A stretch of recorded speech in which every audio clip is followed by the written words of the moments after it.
Inspirasi Indonesia batch keempat, serta teman-teman semuanya, kawan-kawan generasi yang sangat berdampak ya, berinovasi dan tentunya menginspirasi dari seluruh Indonesia yang pada malam hari ini kembali hadir di coaching ke-15. Oke, seperti biasa, malam hari ini kita akan masuk ke jadwal coaching ke-15 dan materi pada malam hari ini mengenai critical thinking. Ya, luar biasa sekali nih.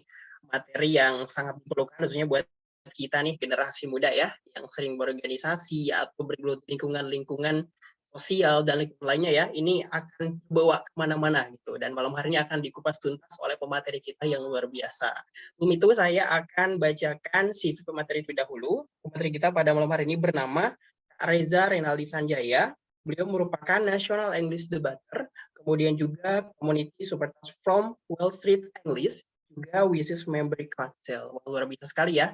Ini sangat berkorelasi sekali dengan latar belakang beliau untuk materi kita pada malam hari ini. Oke, saya akan sapa dulu untuk materi kita pada malam hari ini. Halo Kak Reza. Halo, selamat malam. Malam Kak Reza. Gimana Kak Reza, kabarnya sehat Kak? Sehat dong. Alhamdulillah, luar biasa ya. Oke, begitu Kak Reza, sepertinya kita sudah masuk waktu dan selanjutnya saya akan persilahkan Kak Reza untuk menyampaikan materinya pada malam hari ini terkait dengan critical thinking. Baik. Oke, halo semuanya. Ini masih banyak teman-teman yang belum on cam nih masih. Ayo on cam semua lah. Ikut antusiasmenya. Lihat di chat ini antusiasmenya sangat unik sepertinya. Nah, gitu loh. Banyak orang hidup ternyata di sini. Oke. Izin share screen dulu ya. Bentar.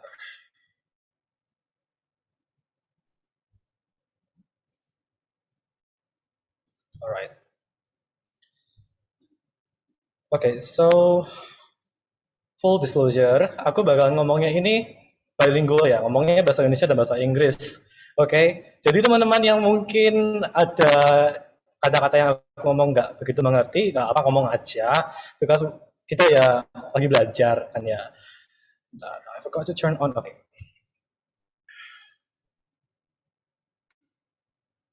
Alright. Sebelumnya apakah suara saya jelas? Siap, jelas Kak. Oke, asik. Alright, so today's topic kita akan mengomongkan tentang debat. Alright. Ya, kita pasti tahu lah artinya debat itu apa. Pokoknya ngadu mulut lah. Gitu. Artinya beropini, saling beropini gitu. Oke, tapi kita akan lebih mengomongkan tentang critical thinking-nya. Tentu kalau di debat kita perlu critical thinking and also logical thinking. Oke, bentar, ini masih nge-lag. Nah, aku ada pertanyaan nih pada kalian semua. What do you really need to be a good debater? Oke, mungkin ada yang mau jawab. Apa yang kita butuhkan supaya kita kalau debat itu jago? Itu langsung on mic aja nggak apa-apa. Mungkin kita harus pinter, harus beredukasi tinggi. Oke, Siti Uliati bisa on mic. Mungkin Kak, dari tata bahasanya harus secara terapi gitu Kak. Terapi maksudnya gimana nih? Maksudnya terstruktur atau? Iya, terstruktur gitu Kak. Oke. Itu kalau bahasa, kalau misalnya untuk membuat opini gitu, kalau berargumen, dan argumennya bagus, orangnya harus bisa punya kemampuan apa? Selain critical thinking. Gini. Untuk critical thinking, referensi. Mungkin kita perlu kepintaran nggak kira-kira? Yakin? Jadi gini guys, untuk debat itu ternyata ya, terutama kalau berbahasa Inggris ya, secara nasional biasanya itu. Kita tuh biasanya kalau berdebat itu malah nggak pinter-pinteran, malah bodoh-bodohan. Oke? Kenapa bodoh-bodohan? Itu dikarenakan orang-orang yang kurang pintar dalam tanda kutip itu pasti ngomongin sesuatu yang sudah general, sudah umum. Contohnya kalau kita biasanya ngomong sama seorang gitu, terus orangnya ngomong beropini dan itu basic banget, kita bakalan jawab, oh iya benar juga. Nah, sekarang kita bakalan agak exercise sedikit untuk critical thinking. Oke, so as you can see ada 3 benda, ada api fireplace or camping fire. There's a torch, obor, dan juga lilin. Dan kalian punya korek. Oke, kalian punya korek dan kalian sedang berkemah. Pertanyaanku ini, apa yang dinyalakan terlebih dahulu? Mungkin ada yang mau jawab?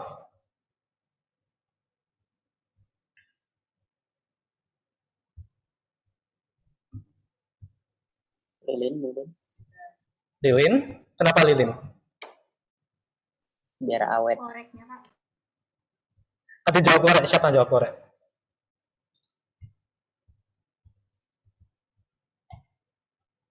Ya, nggak nyaut lagi. Ya, betul. Jawabannya itu benar, korek. Oke, itu kan kayak kita baru kepikiran, oh ya benar juga. Korek dulu dinyalain. Sekarang ada lagi. Misalkan, bayangkan nih, ada rumah, oke? Rumahnya itu nggak ada atapnya. Apa yang akan terjadi? Atau rumah itu kenapa? Mungkin ada yang mau jawab? Ya bakal kepanasan atau kehujanan. Kehujanan, Kak. Tapi kalau kepanasan kehujanan kan bisa masang tenda. Ayo. Mungkin ada yang lain? Coba pikir lebih basic lagi. Berpikir seperti orang bodoh. Kita nggak berpikir pintar. Kita terlalu pintar sekarang. Pembangunannya belum selesai. Nggak salah sih. Bisa juga. Belum selesai. Tapi kenapa disebut rumah kalau belum selesai? Kan kita ngomongin rumah. Mungkin ada lagi? Yuk, think basic. Berpikir lebih basic lagi.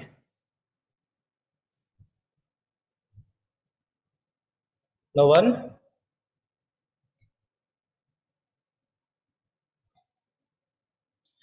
Oke lah, aku jawab aja lah ya. Jawabannya adalah, rumahnya tuh nggak ada gunanya. Udah menjawab semuanya. Nggak ada gunanya kayak misalnya nggak melindungi diri, tidak terlindung dari hujan, kepanasan, kan udah menjawab semuanya. One answer answers everything. Oke, itu yang sangat basic. Alright. Nah, since kita ngomongin English debating, alright, mungkin pertanyaan-tanya nih, apa bedanya dengan debat bahasa Indonesia? Pada umumnya, setiap debat Inggris kompetisi ya, itu per orang punya waktu untuk berbicara selama 7 menit. Sedangkan kalau pakai bahasa Indonesia, kita punya waktu bicara untuk 3 menit. Nah, untuk berbicara itu kita harus bisa menggunakan waktu dengan sebaik mungkin. Karena kita sudah punya notes, catatan, dan itu harus bisa disampaikan semuanya. Oke. Dan juga kalau di debat bahasa Inggris itu ada banyak macamnya. Seperti British Parliamentary, itu model yang British. Kemudian ada Southeast Asian Parliamentary, Asian Parliamentary, macam-macam. Oke. Nah, pada umumnya di lomba-lomba debat nasional, ya, kan posisi aku sekarang ini anak SMA yang barusan lulus, ya. Biasanya itu pakai Asian Parliamentary, dilombakan di setiap universitas. Nah, sebelum kita ngomongin modelnya, akan aku kenalkan beberapa akronim dispromosi dalam bahasa Inggris. Oke, ada THW, which stands for This House Would. Kemudian ada THBT, which stands for This House Believes That. And last, THS, This House Supports. Sebenarnya masih banyak lagi sih. Mungkin kalian pikir-pikir, This House itu maksudnya apa sih? This house itu, kalau di bahasa Indonesia kan, itu kayak ngomongin kita. Aku kasih contoh motion ya, mosi. Nah, this house would legalize euthanasia. Kalau di bahasa Indonesia kan, itu bisa diartikan, kami akan melegalisasikan euthanasia. Dan itu yang akan didebatkan. Tim afirmasi akan mendukung, dan tim oposisi akan menyela dari mosi ini. Oke? Now, kita mau ngomongin tentang Asian Parliamentary. Di Asian Parliamentary ini, di setiap tim ada 3 orang. First speaker, second speaker, and a third speaker. yang seperti kalian lihat di gambarnya ini ada urutannya. First speaker dari tim afirmasi, kemudian first speaker dari tim oposisi. Terus dilanjutin ke second speaker tim afirmasi, second speaker tim oposisi, dan terus-menerus. Dan ternyata setiap speaker ini memiliki strukturnya. Oke, ini hanya sekedar tahu saja ya. Untuk first speaker, itu kita harus bisa membuat urgency atau status quo. Itu menjelaskan masalah dari mosi ini apa sih? Oke. Terus ada stance. Stance itu kita menjelaskan metode untuk mencapai goal kita di motion itu. Kemudian ada justification. Kita harus menjelaskan kenapa tim kita itu lebih benar daripada tim musuh. Kemudian effectiveness, seberapa efektif metode kita ini. Kemudian exclusiveness, kenapa harus metode ini? Itu yang harus dibawakan oleh first speaker. Jadi secara kesimpulan tugasnya first speaker itu is opening the case and also guiding the motion and explain the details from the motion itself. Nah, sekarang second speaker. Ini sedikit berbeda. Pertama, kita harus nge-clarify. Nge-clarify apa goal kita itu kepada musuh. Kemudian rebuttals. Rebuttals itu di sini kita cuma menyinggung argumen musuh sebelumnya. Oke. Dan ini cuma valid only for 10 or 20%. Kemudian ada extension. Di second speaker ini kita harus bisa nge-extend. Semisal kita punya mosi, kami akan menghilangkan PR. This house would ban homework, let's say. Jadi, kan kita jelas banget toh, itu ngomongin edukasi. We're talking about education. Kemudian, second speaker tugasnya itu memberikan actor lain, orang lain, atau sudut pandang lain kepada goal yang sama. Contohnya seperti tadi itu, this house would ban homework. Kita bisa ngomongin apa? Ngomongin mental health. Bisa ngomongin relationship dengan orang tuanya ketika ngomongin homework itu. And then ada third speaker. Tugasnya third speaker ini harus nge-clarify lagi. Ini wajib banget nge-clarify. Oke? Kemudian ada rebuttals. Lagi, bedanya di sini apa? Di rebuttals ini dipecah jadi dua. Pertama ada defensive. Kita harus bisa nge-defend tim kita dengan argumen kita sendiri. Kemudian ada offensive. We have to offend our enemy. Kita harus bisa menjelaskan bahwa tim mereka itu lebih salah. Gitu. Kemudian ada comparative. Comparative di sini kita menjelaskan bahwa worst case scenario kita ini lebih bagus daripada best case scenario-nya musuh. Contohnya seperti apa? Semisal, kita tadi ngomongin menghilangkan PR lagi. Tim musuh ngomong bahwa kalau ada PR, murid-muridnya tidak bisa menggunakan waktu luangnya untuk interaction dengan atau berinteraksi dengan orang tua, for instance, or maybe teman-temannya. Jadi mereka kayak nggak punya kehidupan gitu loh. Nah, itu dibilangin sama tim lawan. Terus tim kita di third speaker ini kita menjelaskan, meskipun mereka tidak memiliki waktu, tapi kita masih punya hari libur. Terus kita menjelaskan lagi, namun dengan adanya PR ini, murid-murid kita ini bisa belajar lebih baik lagi, kita bisa memantau. Dengan itu kita bisa memenangkan debat karena argumen kita lebih kuat. And then, as you can see, ada reply speaker. Nah, tadi kan aku bilang ada 3 orang di satu tim. Reply speaker ini bisa dilakukan oleh first speaker atau second speaker. Tugasnya reply speaker ini untuk menjawab atau menambahkan, misalnya ada argumen yang kurang dikasih itu. Kalau menjawab ya dari POI. POI itu kayak point of interest, di mana kamu bisa interupsi tim lawan yang lagi pidato, terus mungkin nggak terjawab, kita bisa menjawab di reply speaker ini, cuman poinnya lebih berbeda aja. Oke? Terus aku mau sharing kalau misalnya kita beginner debater, itu pada umumnya skornya sekitar 60-70. Kalau kita bagus banget, or jago banget being a debater, skor kita itu bisa sampai 77, bahkan 80. Alright? Nah, kita coba nih, ada sebuah motion. This house as a Southeast Asian regrets the rising popularity of K-pop. Oke, kita sebagai warga negara Asia Tenggara sudah kapok lah, bahasanya kapok dengan popularitas K-pop yang telah meningkat. Mungkin ada opini, mungkin.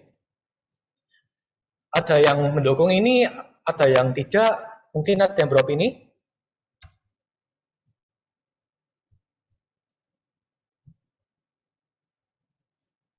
Atau mungkin nggak tahu nih artinya apa. This house as Southeast Asian regrets the rising popularity of K-pop.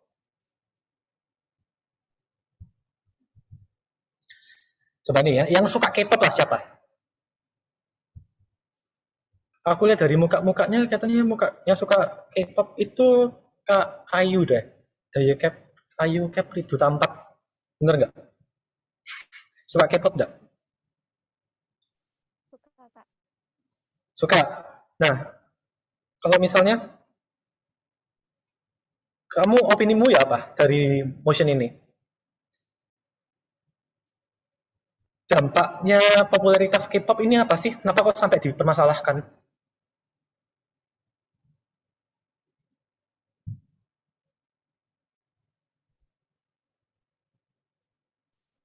Remaja Indonesia jadi berkurang untuk kebudayaan dari Indonesia sendiri karena mereka lebih ikut gaya-gayaan Korea mungkin.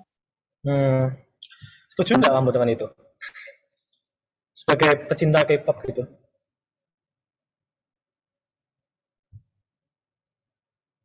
Setuju nggak? Kira-kira. Gimana, Kak? Setuju nggak? Kalau kamu opininya kayak gitu, personally, setuju nggak? Kalau memang seperti itu. Kalau saya nggak terlalu suka banget sih, ya standar gitu, Oh. jadi setuju aja. Gini, kamu ada temen nggak di sini yang suka banget sama K-pop sampai beli albumnya, kayak sampai bener-bener beli tiketnya lah mungkin ke sana itu, ada nggak? Kenal nggak? Di sini lah, yang muka-muka K-pop. Siapa? Di mana nih, Kak? Di dalam Zoom ini Di atau Zoom ini, luar? di Zoom ini. Kalau untuk di Zoom ini saya nggak ada. Oh, nggak ada, beneran. Oh, kurang tahu. Mungkin Kak Gila ngerti. Tahu nggak siapa yang suka K-pop di sini? Sepertinya Kak Aulia, Kak. Aulia Gusma. Oh. Kayaknya dia suka. Langsung. Oke. Gimana menurut Kak Aulia? Dari musik. Sepertinya Kak Gilang salah pilih orang ya Kak, tapi aku sebenarnya nggak suka K-pop ya Kak ya, tapi aku nonton beberapa drama Korea. Cuma kalau menurut Mosi yang tadi, aku berpendapat sebenarnya nggak terlalu salah gitu ya untuk mengagumi suatu kebudayaan gitu ya. Tapi jangan sampai meninggalkan kebudayaan kita gitu. Jadi kalau misalnya tentang popularitas dari Korea tadi tuh, aku nggak terlalu setuju, Kak. Kenapa nggak setuju? Ya karena karena ya popularitas dari K-pop itu tuh nggak selalu orang yang suka K-pop itu tuh nggak selalu buruk gitu, jadi nggak selalu untuk meninggalkan kebudayaannya gitu loh Kak. Jadi kan siapa tahu dari dia suka K-pop dia bisa banyak belajar gitu kan tentang bagaimana bahasanya gitu, bagaimana kehidupan orang di sana gitu, terus bagaimana juga idola-idolanya itu yang padahal kan dia memiliki popularitas yang tinggi gitu ya, tapi tetap ramah kepada semua orang, bagaimana tidak memandang orang lain dari kasta dan lain sebagainya kayak gitu. Oke. Acceptable. Mungkin ada yang mau menyela dari argumennya Kak Aulia? Mungkin?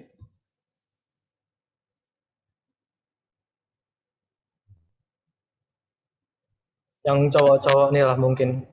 Kak Adam lah, mungkin ada opini lah mungkin. Ketawa-ketawa soalnya dari tadi, makanya saya pilih.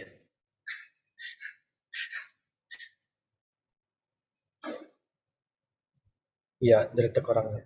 Iya, iya. Ayo, bisa on mic. Gimana Kak? Gimana? Ada opini nggak? Mungkin bisa menyerang argumennya Kak Aulia tadi itu mungkin, atau ada opini lain lagi? Ya, kalau menurut Adam sih, buat teman-teman yang suka K-pop sih, ya it's okay. Tapi pada kenyataannya, kenyataan di lingkungan yang Adam temuin, buat orang-orang yang suka K-pop itu emang udah kayak candu banget gitu. Candu dalam artian di sini tuh kayak apa-apa semua harus kayak jadi pedoman mereka buat melakukan style sehari-hari dan sebagainya. Jadi memang sih ada sisi positif, sebagian ada sisi positif yang dapat kita petik, tetapi di lingkungan yang ada dalam lihat sendiri, itu emang kebanyakan kelihatan kayak candu banget, sampai seolah-olah kayak kayak hiburan-hiburan yang emang berasal dari negara kita sendiri itu jadi tersingkirkan dengan dari negara lain itu sendiri. Ya menurut Adam kayak gitu sih Kak. Oke. Masa sih nggak ada yang suka K-pop? Ini pasti kalau ada yang suka K-pop agak nyekit lah rasanya. Beneran nggak ada yang suka K-pop. Atau gini deh, kita ngomongin yang euthanasia aja deh, yang tadi itu. Kita ini lebih banyak praktis beropininya ya. Well, it's important. Oke, disebut legalize euthanasia. Kita akan melegalisasikan euthanasia.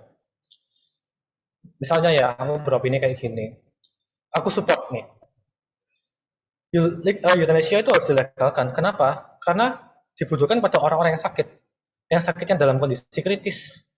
Di sini, mereka memiliki opsi untuk melakukan euthanasia atau tetap menjalani perobatan. Melihat situasi yang pada saat ini, ada banyak cases yang bakal terjadi pada pasien tersebut. Antara pasiennya tidak punya uang, atau memang dalam kondisi kritis dan tidak dapat dibantu lagi. Nah, oleh karena itu, dengan ada euthanasia ini, bukanlah bunuh diri, tetapi sebuah proses yang dilakukan oleh profesional, di mana mereka akan mengakhiri hidupnya dengan tanpa rasa sakit. Itu yang lebih utama. Sedangkan kalau kita membiarkan saja atau tetap menjalankan obat, orang tersebut akan tetap merasakan sakit pada saat pengobatan karena kita mengetahui bahwa dia susah untuk disembuhkan. Baik, mungkin dari situ ada yang beropini bahwa euthanasia tidak harus dilegalkan.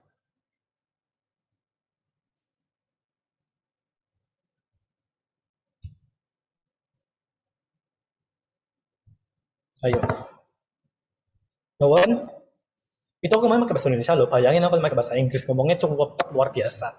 7 menit itu. Ayo, tadi ada yang on mic, siapa tadi itu? Enggak Kak, tadi kurang jelas apa yang nggak harus dilegalkan Kak? Euthanasia yang di layar ini loh. Euthanasia. Tahu kan euthanasia itu apa?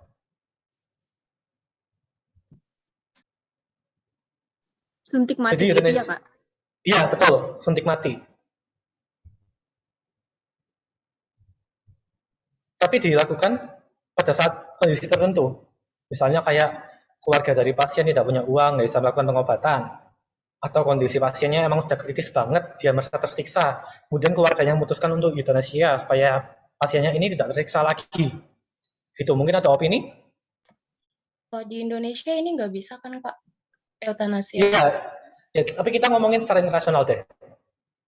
Semisal. Tapi di Belanda bisa sih, Kak, ini. Nah, bebas. Nah, misalkan kita di Indonesia ini mau melegalkan, misalnya, ini kita nggak serius ya, mau melegalkan euthanasia. Tadi aku ngomong kayak gitu. Kira-kira kenapa sih Indonesia tidak melegalkan? Karena pembunuhan itu adalah sesuatu yang tidak bisa dibenarkan, Kak. Euthanasia kan juga termasuk pembunuhan kan ya, Kak? Kalau misalnya aku ngomong kayak gini, kalau euthanasia sebagai pembunuhan, tapi euthanasia itu kan dilakukan oleh dokter profesional. Apakah dokternya yang membunuh? Tetapi ini keputusan dari keluarganya lah, atau bahkan dari pasiennya. Pada umumnya euthanasia ini dilakukan jika ada keputusan. Bukan saya tiba-tiba dibunuh, mati, selesai. Enggak kan? Coba bagaimana? Ya Kak, sebenarnya ini masih jadi sesuatu yang kayak dilema gitu sih Kak. Soalnya kan eutanasinya kan ada nilai positif sama nilai negatifnya juga. Nilai positifnya kalau misalkan pasiennya itu nggak bisa untuk diselamatkan lagi, terus habis itu daripada misalkan mati batang otak. Nah kalau mati batang otak kan itu kan umpamanya dia tuh masih napas gitu, tapi dia nggak bisa bangun lagi karena fungsi-fungsi di otaknya itu udah nggak bisa untuk bekerja lagi. Nah kalau kayak gitu kan emang butuh untuk eutanasia, tapi di Indonesia tuh nggak bisa gitu. Terus abis itu masih dilema juga sih ya Kak. Di Indonesia, pokoknya di Indonesia nggak bisa deh Kak. Kemarin aku ngambil kelas eutanasia juga Kak. Kelas tambahan buat eutanasia. Jadi di Indonesia ini masih dilarang gitu Kak. Tapi di luar negeri udah banyak yang ini. Tapi eutanasia ini Kak adalah sesuatu tindakan yang dimana pas kita udah milih eutanasia itu tuh nggak bisa diberhentikan lagi. Kakak ada kebayang nggak Kak kalau misalkan Kakak masuk, Kakak udah pilih nih buat eutanasia. Habis itu sebelum dilakukan eutanasia 5 detik sebelum itu pikiran kakak itu berubah gitu, kakak nggak mau buat mati gitu, tapi kakak udah tanda tangan gitu atau inform consent, jadi itu nggak bisa diubah lagi gitu Kak. Jadi eutanasia ini sampai sekarang menjadi sesuatu yang kayak bikin kita semua itu dilema gitu Kak, sebagai tenaga kesehatan gitu Kak. Oke, yang poin terakhir tadi itu Kak Cindy, itu aku ingat banget, itu dibawain sama lawanku pada saat NSDC, National Schools Debating Championship. So, keren sih. Jadi, kayaknya cocok deh jadi debate lama-lama nanti. Alright, so itu tadi kesimpulannya kalau kita berdebat itu perlu critical thinking, logical thinking as well. Dan pasti di depan kita butuh kayak gini, critical thinking, untuk case building, membedah mosi. Nah, lagi-lagi nggak perlu pinter-pinter, bahkan the dumber the better, I guess. Alright, sepertinya itu saja dari aku tentang materinya. Mungkin sekarang masuk ke Q&A, perhaps. Tamatin share screen-nya dulu. Stop share. Oke, baik. Terima kasih Kak Reza atas penyampaian materi yang sangat luar biasa ya, terkait dengan critical thinking dan tadi juga dikaitkan dengan debat gitu. Oke, selanjutnya kita akan masuk ke sesi Q&A. Bagi teman-teman yang ingin bertanya, boleh sekali nih, silakan untuk raise hand ya. Atau kalau ada yang terkendala boleh melalui kolom chat. Wah, ini udah ada beberapa yang raise hand. Oke, karena tadi yang pertama raise hand, biar adil ya teman-teman, silakan turunkan dulu raise hand-nya. Dan ketika hitungan dari saya, boleh teman-teman silakan raise hand. Oke, silakan turunkan dulu tangannya, turunkan. Oke. Kita hitung Kak Uli, boleh turunkan dulu Kak Uli. Nah, oke. Saya hitung 1 sampai 3 ya. Silakan semuanya untuk raise hand. Oke, sudah ready semuanya? Oke, 1, 2, 3, silakan. Wah, ini udah ada beberapa yang raise hand ya. Oke, di yang paling cepat ini ada Kak Uli ya, dari Kalteng ya. Kemudian ada Kak Lia dan juga Kak Claudio. Oke, untuk itu saya persilakan kepada Kak Uli untuk menyampaikan pertanyaannya. Oke, silakan. Oke Kak, terima kasih atas waktunya. Jadi kan Kak, dari pengalaman saya dan dari pendapat dari orang-orang sekitar saya mengenai berdebat itu tuh adalah mencari pembenaran, bukan mencari kebenaran. Nah, dari argumen orang tersebut, menurut kakak apakah benar dari berdebat itu kita cuma mencari pembenaran, bukan mencari kebenaran Kak? Sedangkan kalau misalnya kita cuma mencari pembenaran, otomatis kan Kak, apa yang bakal kita jalan ke depannya itu, apa yang bakal kita sampaikan bakal jadi panutan atau contoh buat orang-orang yang mendengarkan gitu kan Kak. Nah, jadi menurut pendapat kakak, apakah benar kalau misalnya kita berdebat itu cuma mencari pembenaran, tidak kebenaran Kak? Terima kasih. Oke. Oke, mau langsung dijawab Kak Reza atau boleh? mau ditambung dulu? Boleh. Oke, saya langsung jawab aja. Oke, sebenarnya kalau yang telah saya pelajari ya pada saat debat lomba-lomba itu biasanya, itu kita butuh dua-duanya, kebenaran, we need to justify, dan juga pembenaran. Pembenaran itu kan bagaimana caranya kan ya, bagaimana cara itu membenarkan. Oke, ada metodenya, metodologi untuk mendapatkan kebenaran itu. So basically itu dua-duanya. Seperti itu.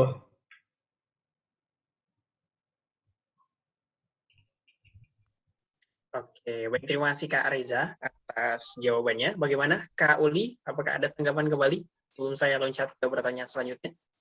Sudah sangat jelas, terima kasih. Oke, baik, terima kasih kembali Kak Wuli atas pertanyaannya. Oke, teman-teman, pertanyaan kedua ini saya persilahkan kepada, ini kita loncat ke laki-laki dulu ya, tadi perempuan, kita loncat ke Kak Claudio. Silakan Kak Claudio. Hai Kak Reza, makasih banyak ya sharing sama kita malam-malam hari ini. Sedikit mau berbagi, waktu aku masih duduk di bangku sekolah dulu, aku ikut beberapa kali lomba debat dan tidak bisa dipungkiri bahwa nervous itu yang menjadi the biggest challenge yang kita hadapi ketika kita di stage itu. Dan kadang juga aku nggak bisa bohong kalau aku lihat, aku nih pernah ketemu sama dia nih, dia itu betul-betul mengintimidasi banget nih, dia ini betul-betul kayak keren banget gitu. Kadang-kadang itu yang membuat aku nggak bisa untuk mengontrol diri aku gitu. Akhirnya apa yang udah aku persiapkan, ya buyar gitu di atas panggung gitu. Jadi kayak, aku bagaimana aku mengontrol how I control my mind dan juga kontrol tujuan aku tuh kesini tuh buat ngapain gitu, biar nggak gampang terdistract sama lawan atau sama orang-orang yang ada di sekitar situ, Kak. Terima kasih. Oke. Ya, kalau itu sih, kalau apa yang telah saya alamin itu justru jam terbang, jujurnya. Soalnya emang natural, nervousness is natural. Emang kita kan starting from the bottom. Kalau kita pertama-tama itu ya memang masih ya junior gitu. Masih wajar aja kalau kita misalnya insecure, terutama kalau di lomba-lomba ya, atau sparring gitu misalnya.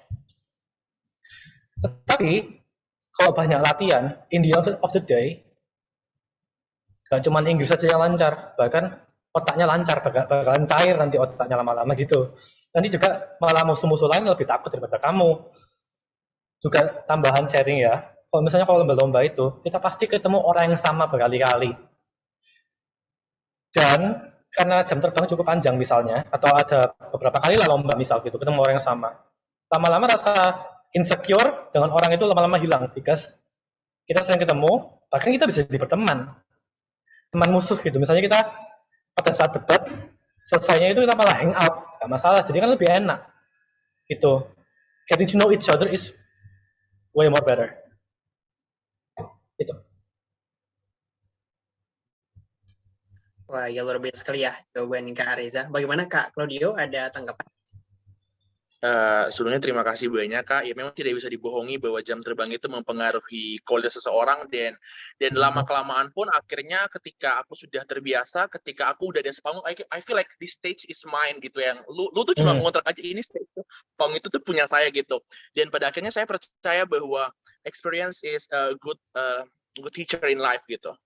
Yes. Ya, terima kasih banyak Kak. Thank you.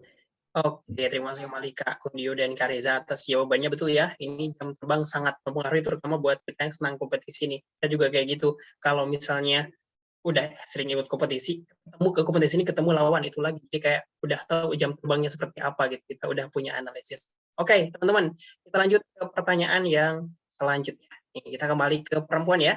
Ada Kak Lia nih. Halo Kak Lia dari Kalsel ya. Boleh silakan Kak Lia.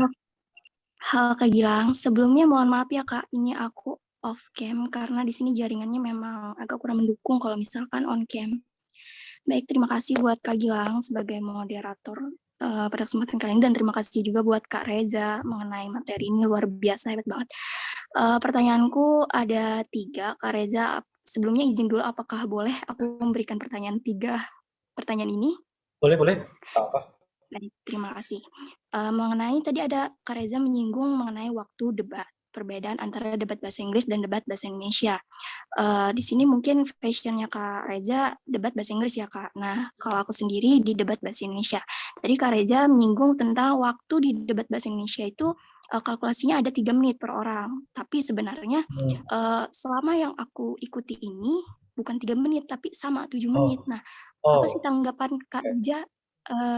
Apakah memang aturan dari ini yang salah atau memang ada kesalahpahaman gitu atau seperti apa? Seterusnya, nomor 2, di sini kan tadi ada juga menyinggung masalah jenis debat. Ada ASEAN Parliamentary, ada Australian Parliamentary, dan terakhir tadi ada British Parliamentary ya Kak. Nah, di dalam lomba debat bahasa Indonesia itu biasanya juga menerapkan sistem ASEAN Parliamentary sama Australian Parliamentary. Nah, sedangkan di British Parliamentary ini belum pernah dengar sih. Nah, kira-kira apakah Kak Reza sudah menemui atau bisa jenis debat yang British Parliamentary ini disamakan juga dengan debat bahasa Indonesia. Itu ya nomor 2. Selanjutnya nomor 3 ini bagian tips sih Kak ya. Biasanya kalau kita itu lomba debat ada waktu case building. Biasanya itu masuk ke babak kayak grand final dan lain sebagainya. Nah, karena ada beberapa materi atau mosi yang kadang itu kita tidak terlalu paham, akan tetapi dibatasi dengan waktu pada saat case building. Bagaimana cara kita bisa memahami materi-materi ini agar kita bisa membawakan debat yang efektif dan juga argumen-argumen yang akurat. Sekian, terima kasih. Oke, makasih. Jadi ya tadi itu bahasa Indonesia sama bahasa Inggris. Bahasa Indonesia tuh yang 3 menit aku bilang. Mungkin ya, tadi kan juga nyinggung ya, tadi kakaknya ngomong itu kalau di debat bahasa Indonesia itu juga pakai Asian Parliamentary dan segala macam. Berarti itu dapat disimpulkan bahwa itu mereka pakai Asian Parliamentary cuma modelnya aja yang pakai modelnya bahasa Inggris. Tapi pada umumnya yang pernah aku ikutin itu biasanya 3 menit. Dan itu modelnya nggak ada model sih dari tempat lombanya langsung itu. Usually 3 menit. And I don't know why. Tapi case buildingnya ya sama sih 30 menit. Tapi ya perhaps di luar sana itu emang ada banyak lomba-lomba debat. Mungkin itu dia hybrid. Perhaps debat bahasa Indonesia ini yang menggunakan pakai Asian Parliamentary, fine, that's okay. Soalnya kita cuma pakai metodenya aja. So there's nothing wrong with it. Itu mungkin tanggapanku ya. Mungkin juga aku udah salah juga mungkin soalnya ya lomba banyak banget gitu. Dan second, British Parliamentary kalau misalnya di debat bahasa Indonesia itu sebenarnya bisa, tergantung lombanya mau atau tidak. Soalnya di British Parliamentary ini kita di satu tim ada 2 orang, oke? Dan timnya ada 3 malah. Tim oposisi, afirmasi, sama tim netral. Nah, mungkin ya itu tergantung lombanya juga ya, tergantung lombanya mereka mau pakai metode bagaimana, pakai model gimana. Kalau mungkin misal in the future bakalan ada yang pakai British Parliamentary, well, there's no problem. Tapi mungkin agak susah ya, soalnya ada tim netral. Atau juga di debat bahasa Indonesia ini, kan kadang-kadang juga ada oposisi, afirmasi, dan penontonnya jadi tim netral. Modelnya itu banyak banget. Jadi ya, I would say, waktu bukan cara ngomong, durasi itu macam-macam. Tapi usually kalau di debat bahasa Inggris itu 7 menit. Mungkin ya bahasa Indonesia juga ada beberapa yang 7 menit, ada yang 3 menit, perhaps ada yang 5 menit bahkan. So yeah. So terakhir, yang case building, around tipsnya ya untuk membuat case building dengan baik, misalnya terbatas dengan waktu, karena emang ada prepared motion, ada yang motion benar-benar dikasih di hari H itu. Oke. Nah, caranya itu pakai kunci critical thinking tadi itu. Cari masalahnya apa dulu. Orang yang kita bicarakan itu apa? Problemnya bagaimana? Bagaimana kita cara bisa menangkal atau cari solusinya bagaimana?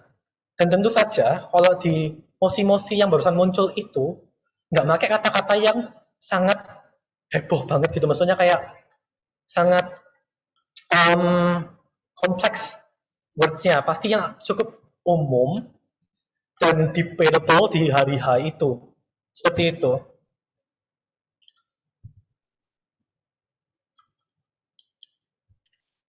Oke, baik, terima kasih Kak Reza atas jawabannya dari pertanyaan Kak Lia ya. Bagaimana Kak Lia? Apakah sudah cukup atau ada tanggapan kembali? Terima kasih Kak, sudah cukup, dan terima kasih banyak juga buat tipsnya. Oke, terima kasih kembali Kak Lia atas pertanyaannya dan juga Kak Reza yang sudah menjawab ya. Mungkin ini saya kasih kesempatan satu lagi ya teman-teman bertanya sebelum kita masuk ke sesi selanjutnya. Dan kita akan kembali ke laki-laki ya. Ini ada Duta 4, Kak Nicole dari Sumatera Utara. Halo Kak Nicole, boleh silakan untuk pertanyaannya.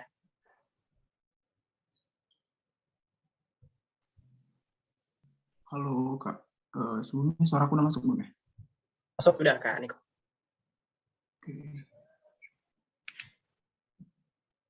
Okay, thank you. First of all, I want to say thank you for the time given for me. So, I have 2 questions for us to Mr. Reza. For your matter is very inspiring for us. So, tadi Kak Reza bilang bahwa debat itu bagaimana kita berpikir seperti orang dapat dikatakan seperti orang bodoh. Nah, di sini saya ingin bertanya, Kak. Yang pertama itu adalah ketika dalam berdebat berdasarkan pengalaman juga jam terbang yang telah saya lalui, itu penting, sangat penting dilakukan antara koordinasi antara pikiran dan juga cara berbicara. So, kita semua sepakat tentang hal tersebut. Nah, koordinasi pikiran dengan cara berbicara itu pada satu sisi ketika kita di dalam suatu competition itu pasti ada yang namanya kayak langsung hilangnya koordinasi tersebut, kayak misalnya karena cakupan emosi yang sangat luas. Jadi kayak misalnya emosi itu belum pernah sama sekali kita dengar, bahkan kata-katanya itu baru kita pertama kali lihat, sehingga pada saat emosi itu, pada saat debat tersebut berlangsung, itu sangat sulit kita mengkoordinasikan antara pikiran dan juga cara berbicara kita. Nah, dari pengalaman yang mungkin Kak Reza ya, cara Kak Reza sendiri itu mengatasi hal tersebut dari banyaknya ataupun luasnya emosi yang diperdebatkan untuk menyelaraskan antara pikiran dengan cara berbicara. Itu pertanyaan pertama. Yang kedua adalah saya pernah diskusi dengan mentor, khususnya dalam di Better, dalam bidang debat itu ketika berdebat itu kita harus membangun mystery dengan speaker kita yang lain. Nah, ketika satu posisi itu saya pernah mengikuti suatu kompetisi debat dan itu adalah yang kami dapatkan di dalam satu tim itu tidak speaker kedua. Teman saya sebagai speaker di balik saya speaker kedua yang baru masuk itu speaker selanjutnya.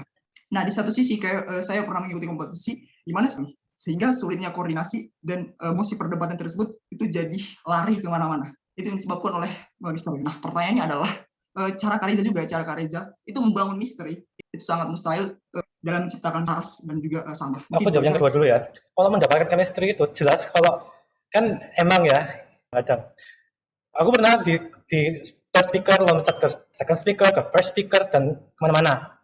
Oke? Itu memang challenging. Kita harus tahu bagaimana tugas-tugasnya masing-masing. Oke? Nah, mendapatkan ada echoing. Alright. So untuk mendapatkan chemistry-nya itu, ya, itu kita harus itu bonding dulu sama chemistry-nya enak. Pada saat lombanya itu bakalan interaction-nya tuh enak banget. Bahkan pada saat case building kita banyak nemuin ide because we're comfortable with our team. Dan juga mungkin pada saat lombanya ada diskusi dikit-dikit bisa lebih enak lagi. So in my way, we usually bond and sparring bersama, kayak practice membuat pidato bersama. That's my trick if I would say. Terus tadi yang pertanyaan pertama itu kesimpulannya bagaimana? Agak kurang nangkep soalnya. Yang pertama tadi itu. Yang pertama itu koordinasi, Kak. Koordinasi antara pikiran dan juga cara berbicara kita. Karena banyaknya mungkin emosi debat yang baru kita. Oke. Koordinasi pikiran sama yang nanti bakalan muncul di mulut gitu ya. Itu sih lagi-lagi banyak practice. Because kita kan pada saat case building itu benar-benar bikin kayak mind map. Banyak banget topik poin-poinnya gitu. Kalau cara aku sendiri itu, I usually itu write down poin-poinnya bakalan aku lupa atau bakalan yang aku salah ngomong, misalnya kayak gitu. Atau poin pentingnya aja yang aku tulis yang sangat penting. Tinggal nanti dielaborasi lagi, itu aja. Seperti itu.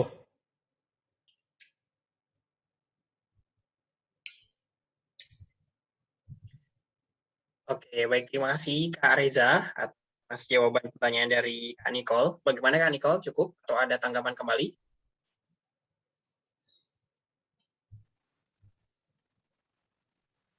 Oke, baik. Sebelumnya terima kasih Kak. Mungkin di pertanyaan kedua sih Kak yang terkait dari membangun misteri tersebut, karena kalau bonding kan kayak misalnya kita baru kenal dia, kayak misalnya teman mungkin kita ajak untuk ikut kompetisi debat itu kayak misalnya baru 1-2 hari gitu, jadi misterinya jadi belum dapat. Nah, bondingnya mungkin dilakukan sangat sulit ya Kak, apalagi untuk membangun misteri dalam kompetisi debat itu tidak bisa 1-2 hari. Dan saya juga pernah berbicara langsung sama mentor dan juga coaching mentor saya tentang debat itu. Kalau membangun misteri itu minimal 1 bulan, jadi ya. Oke. Jadi nanti kalau misalnya itu benar sih. Saya jawab ya, bentar ya. Itu juga bisa dibilang benar.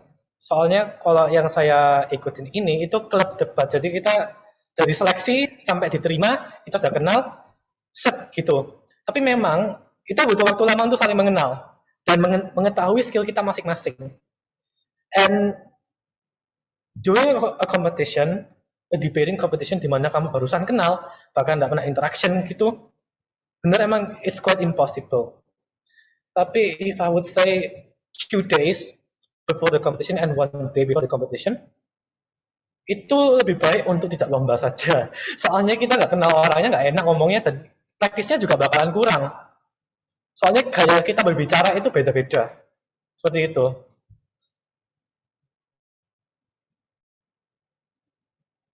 Ya, baik, terima kasih Kak Reza atas tanggapannya kembali ya. Tadi dari Kak Nicole, dari cukup ya Kak Nicole untuk pertanyaannya. Oke, teman-teman semuanya, demikian ya untuk sesi Q&A pada kali ini. Dan buat teman-teman semuanya yang masih memiliki pertanyaan, mungkin nanti boleh ya tanya-tanya langsung ke Kak Reza lewat Instagram mungkin ya Kak ya. Boleh ya buat teman-teman yang lain. Oke, selanjutnya teman-teman, kita akan masuk ke, karena sesi Q&A sudah beres, kita mungkin udah bisa menyimpulkan sedikitnya ya, utamanya terkait dengan materi pada hari ini, yakni berkaitan dengan critical thinking. Tadi sudah banyak dijelaskan sekali oleh Kak Reza, terutama langsung kepada penerapannya, yakni pada debat ya. Tadi ada jenis-jenis debat, terus juga jam terbang dalam debat, terus faktor-faktor dan strategi-strategi yang memang sudah dijelaskan yang sangat luar biasa sekali ya untuk Kak Reza pada malam hari ini dalam menyampaikan materinya. Dan selanjutnya kita akan ada closing statement mungkin dari Kak Reza sebelum kita mengakhiri sesi pada malam hari ini. Boleh Kak Reza? Tadi apa closing statement? Tadi apa? Maaf ada dengan closing statement ya. Alright. Okay, I would say thank you semuanya for having me. To be honest, I've never been doing this before in front of a stranger. Okay, but at least thank you for giving me an opportunity to do this and keep trying. And I guess semangat menginspirasi. Alright. I know some of you guys and good luck in the end of the day. Perhaps mungkin kalau misalnya mau coba-coba ikutan debat, trust me, seru banget. Untuk yang belum pernah ya, lebih tepatnya, serunya nggak bisa dideskripsikan, beneran. Ada sedihnya, ada gembiranya, ada marahnya, everything comes in together, jadi well, it's a new experience. Atau mungkin coba gunakan debat bahasa Inggris itu, lebih menantang lagi. Nanti siapa tahu, kalau IELTS atau perhaps bikin essay, itu gampangnya luar biasa. Seperti itu. Thank you everyone. Ya, terima kasih kembali Kak Reza atas penyampaian materi dan closing statement-nya. Selanjutnya kita ada pemberian sertifikat untuk Kak Reza dari Duta Inspirasi Indonesia. Mungkin boleh kepada petugas yang akan servin. Saya persilakan.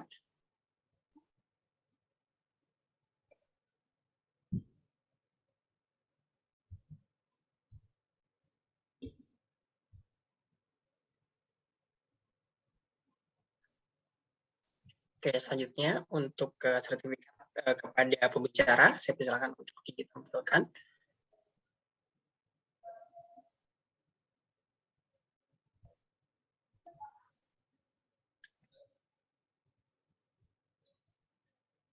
Apakah sudah terlihat share screen-nya?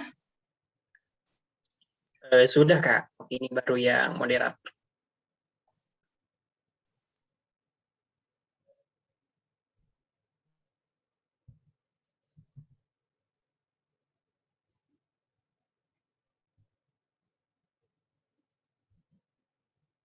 Baik, sebentar ya Kak Gilang. Baik Kak, oke.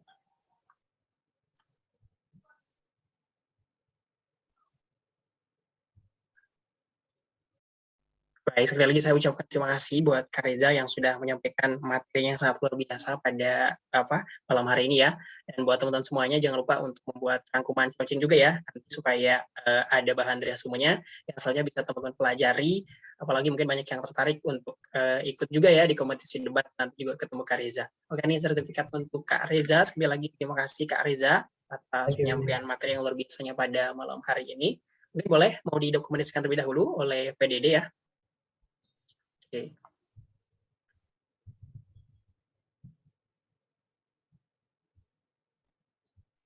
Baik, sudah didokumentasikan, Kak.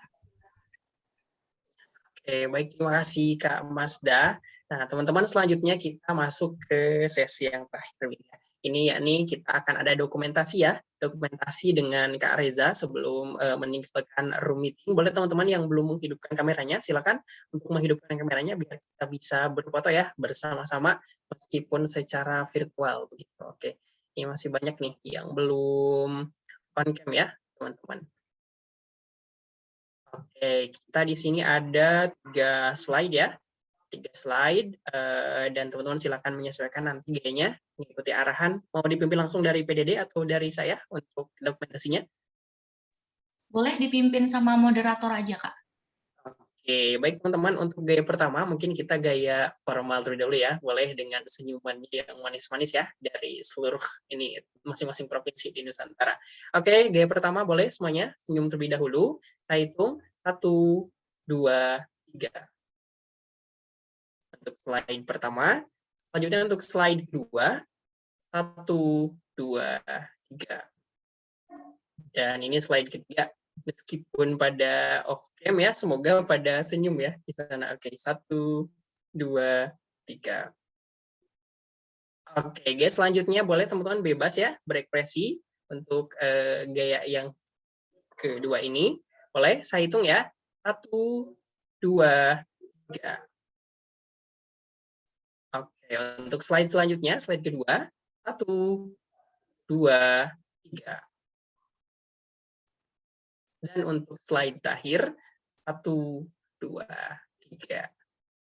Oke, baik, cukup ya teman-teman dokumentasinya. Dan sekali lagi saya ucapkan terima kasih untuk Kak Reza dan teman-teman Duta Inspirasi yang sudah hadir pada malam hari ini. Selanjutnya saya persilakan untuk Kak Reza untuk melanjutkan aktivitasnya kembali.